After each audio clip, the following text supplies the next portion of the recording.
All right, on the bench is the Carl Goldberg clipped wing cub. That's got a Saito 0.65 4-stroke glow engine. And yeah, she's a little dusty and dirty, but I'm fooling around. I'm probably gonna have to pop the prop off because I want to adjust the throw on the servo controlling the throttle so that when I'm on my low, I'm at my idle, and then when I throttle cut on, hit the kill switch, I kill it, just from a safety standpoint. But that means prop's got to come off, cow's going to come off, so I can see what the intake is doing on that side of the engine.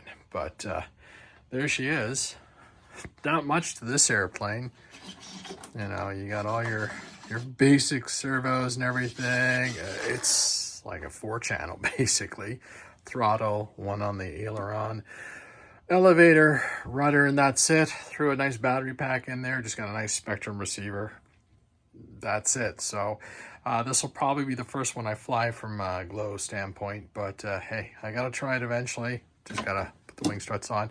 Did my CG balance. Where's the dot? There's the dot right there. Did my CG balance without fuel. So that means as it gets light, my CG remains. And I'm running a Spektrum life pack there for the receiver. So pretty cut and dry and simple. So fingers crossed that this thing will go flying and be my first glow flight in a really, really, really, really long time. I'm Andre. Cub.